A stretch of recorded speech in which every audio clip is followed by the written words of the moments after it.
Hello, so today we'll be talking about the Mizuno Alpha Elite and I guess going over why it was something I was a little bit skeptical about to begin with, then after trying them being one of the boots I probably wore the most last season and can definitely recommend if you're in the market for a speed boot. Also, if you are enjoying these reviews and finding them helpful, don't forget to like the video, it really does help. So going over, I guess, why initially I was a little bit skeptical about this boot was because Mizuno, I guess, throughout the industry is known for its build quality and craftsmanship and quality of the leather that they use on their products. So the two boots over my shoulder there, the kangaroo leather that you find on those boots and the build quality of those boots are unmatched essentially. Much nicer than anything you're going to be finding from Nike or Adidas in terms of that build quality and how nice that leather is. So when it was announced that they were doing a fully synthetic speed boot, I was a little bit skeptical about it because it's just not something they're known for.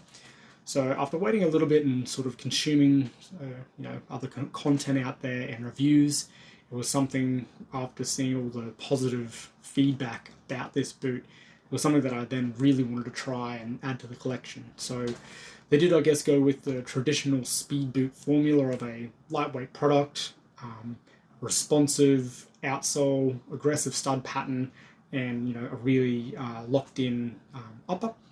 So that was, I guess, a good sign. And then I guess once I sort of saw a bit more about it, was something I definitely wanted to try. So going over some of the tech specs, so it does have this sort of mesh honeycomb effect upper.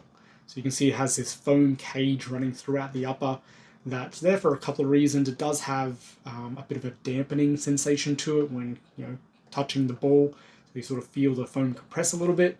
So that's quite nice. And then it also is sort of this internal cage that helps sort of lock down the boot and the upper to your foot when you tie your laces tight.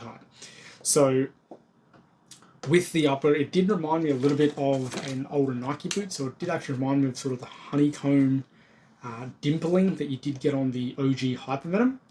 But I definitely found that with these, you have sort of more of that glossy, rubbery finish to it, and does have probably a little bit more structure than what those OG Hypervenoms did. So if you have experienced those, a similar feel, but I would say this has slightly sort of different tactile upper to it, and definitely a better structured upper, which isn't going to overstretch like those OG Hypervenoms did.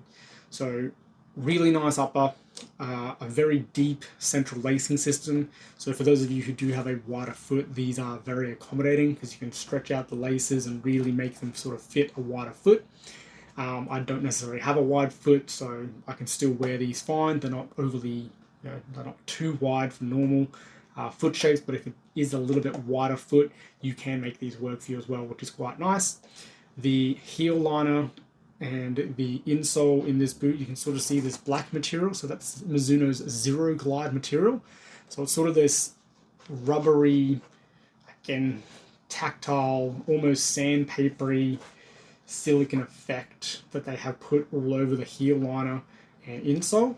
And you can sort of see where it transitions to this white material. So pretty much from the laces back, it's all Zero Glide, and from that forward is this almost suede-ish internal liner. So the liner makes it very comfortable in the forefoot and sort of helps with that nice feel with that foam cage.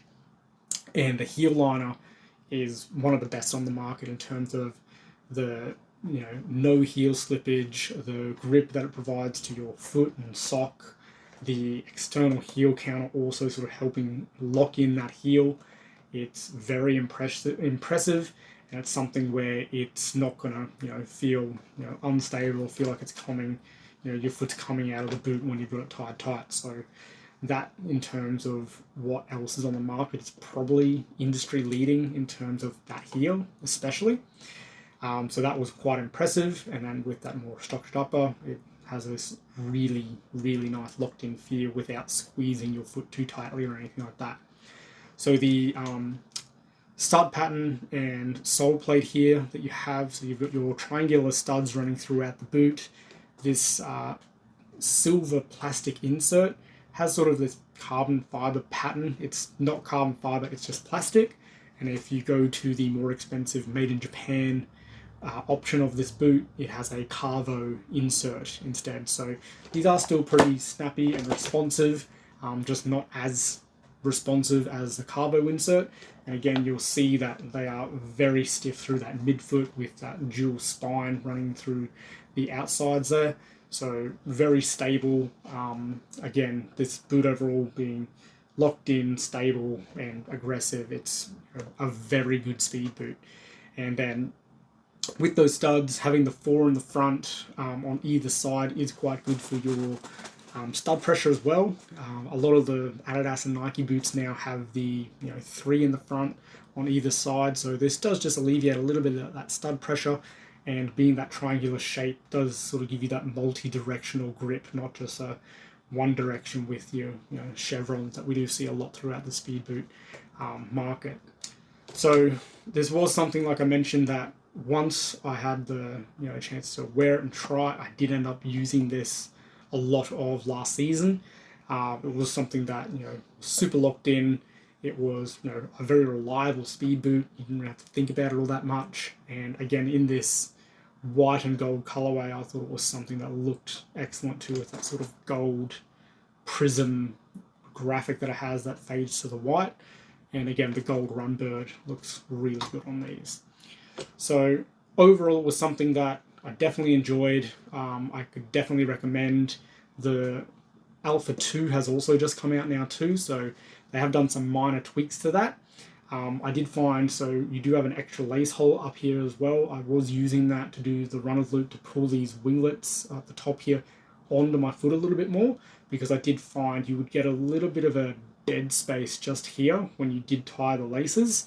So the newer Alpha has sort of made some adjustments to the upper, which from what I've seen has now sort of alleviated that sort of dead space bubble that was sort of popping up there.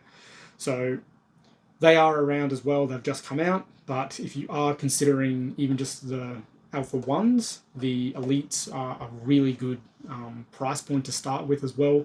The made in Japan ones for us in Australia are about $600. These full retail were about $360, and you can definitely find them a lot cheaper than that now the new ones have come out.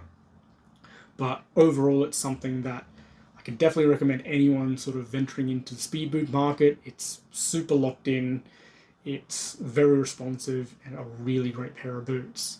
So if this is something that I guess you've found some helpful information on, and possibly help you make a decision on these, again, I'd really appreciate if you could like the video and subscribe. It really helps the channel, and stay tuned for some more reviews coming shortly as well. Thank you very much.